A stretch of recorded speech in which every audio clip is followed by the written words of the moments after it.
नमस्कार मंडळी. आज मी बनवले आहे शेवगाच्या शेंगाचे पराठे आणि त्यासोबतच आज मी ही पारंपरिक पद्धतीने बनवलेली आहे कैरीची चटणी. ही रेसिपी चविष्ट, पौष्टिक आणि अगदी सोपी आहे. आता हे पराठे कसे बनवायचे आणि यासाठी काय काय साहित्य लागणार आहे हे मी या व्हिडिओमध्ये सविस्तरपणे सांगणार आहे. आपल्या सगळ्यांना तर माहितीच आहे की शेवगाच्या शेंगा ह्या खूप पौष्टिक असतात. ह्या शेंगांमध्ये व्हिटॅमिन ए, व्हिटॅमिन सी आणि कॅल्शियम आणि त्यासोबतच आयर्नचे प्रमाण भरपूर असते. त्यामुळे ह्या शेंगा खायला पाहिजे आणि आपल्या शरीरात गेल्या पाहिजे.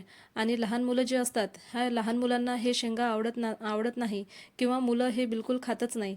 त्यासाठी म्हणून हे असं काही कुठल्या ना कुठल्या रूपामध्ये त्यांच्या पोटामध्ये, त्यांच्या शरीरामध्ये ह्या शेंगा गेल्या पाहिजे. शेवगाच्या शेंगा ह्या बाजारातून आणताना थोड्या जाडसर आणायच्या, कारण त्यामध्ये गर जास्त असतो. आता शेंगांना स्वच्छ धुवून त्याच्या वरच्या शिरा काढत कट करून घ्यायच्या आणि एका पातेल्यामध्ये टाकून त्यात थोडं पाणी टाकायचं आणि 1 चमचाभर मीठ टाकायचं आणि थोडीशी हळद टाकून ह्या शेंगांना उकळून घ्यायचं. ह्या शेंगांना सॉफ्ट होण्यासाठी 3 ते 4 मिनिट लागतं. 3 ते 4 मिनिटात ह्या शेंगा छान सॉफ्ट उकळून आपल्या तयार होतात. आता या शेंगांमधलं आपल्याला गर काढायचं आहे. त्यासाठी एका स्टीलच्या चाळणीमध्ये आपल्याला ह्या शेंगा सर्व ओतून घ्यायच्या आहे आणि चमच्याच्या सहाय्याने थोडंसं असं ह्याचं गर काढायचं आणि थोडं थंड झालं की हाताने सुद्धा आपण ह्याचं छान सर्व गर काढून घ्यायचं आहे. जे थोडंसं पाणी उरलेलं आहे ते पाणी यात थोडंसं थोडं थोडं टाकून पूर्ण गर आपल्याला काढून घ्यायचं आहे. तुम्ही हे शेंगा उकळल्यानंतर मिक्सरमधून सुद्धा ह्या फिरवून घेऊ शकता, पण मला ही पद्धत थोडी सोपी वाटते, त्यामुळे मी चाळणीमधूनच ह्यांचं सर्व शेंगांचा गर काढून घेत आहे. बघा, असं गर काढून आपला तयार झालेला आहे. आता यात आपल्याला काय काय लागणार आहे ते पाहूया.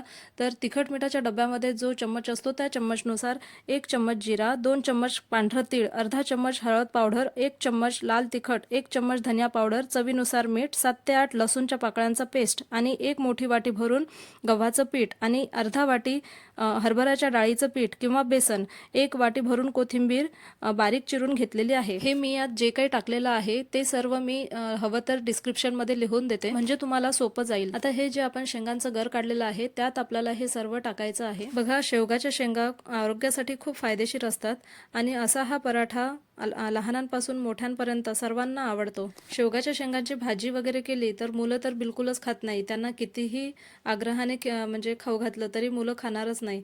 अशा प्रकारे मुलांना थोडंसं असं पराठा वगैरे बनवून दिला तर त्यांना पण असं समजणार सुद्धा नाही की हे शेवगाच्या शेंगाचे पराठे आहेत म्हणून.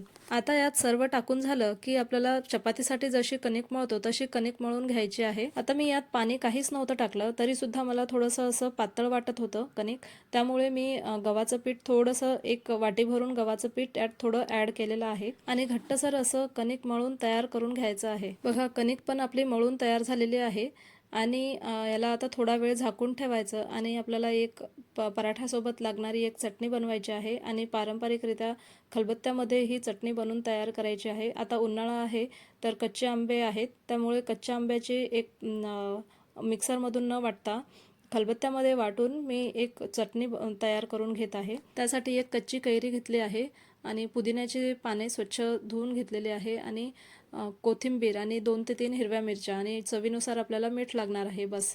आता खलबत्त्यामध्ये कच्च्या कैऱ्या घेतलेल्या आहे मी 1 वाटी भरून कापून आणि पुदिन्याची पाने आणि 2 ते 3 हिरव्या मिरच्या घेतलेल्या आहे.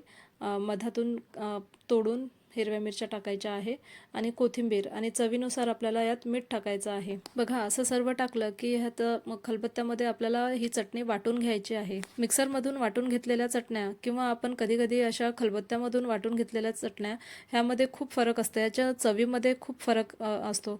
असं आपण खलबत्त्यामधून वाटून घेतलेल्या ज्या चटण्या असते ह्याचं चव काही वेगळीच असते. अशा खलबत्त्यामधून वाटून घेतलेल्या चटण्यांचं चव खूप छान आणि खूप वेगळीच लागते. तर पराठ्यासोबत खाण्यासाठी ही पारंपरिक कच्च्या कैरीची चटणी आपली तयार झालेली आहे आणि अतिशय स्वादिष्ट आणि खूप चविष्ट अशी ही चटणी लागते. आता आपला पराठ्याचं कणिक पण छान 5 मिनिट मुरलं होतं. आता पराठे बनवायला सुरुवात करूया. पराठे लाटून घेते तोपर्यंत इकडे गॅसवर तवा पण ठेवलेला आहे गरम करायला. आता हे पराठे एवढे छान खुसखुशीत होतात ना, तुम्ही सकाळी नाश्त्यामध्ये सुद्धा हे पराठे बनवू शकता किंवा दुपारच्या जेवणामध्ये सुद्धा तुम्ही बनवू शकता किंवा टिफिनमध्ये तुम्ही हे पराठे देऊ शकता आणि कमी वेळात होणारे असे हे पराठे आहेत. पराठ्यांना तुम्ही तेल लावा किंवा तूप लावा, काहीही चालेल. खूप छान आणि चविष्ट असे हे पराठे बनतात. बघा, तुम्ही हे पराठे थोडे जाडसर पण ठेवू शकता किंवा पातळ पण लाटू शकता. अगदी खुसखुशीत आणि मऊसूत असे पराठे बनतात. आता आपल्याला हे शेकून घ्यायचं आहे.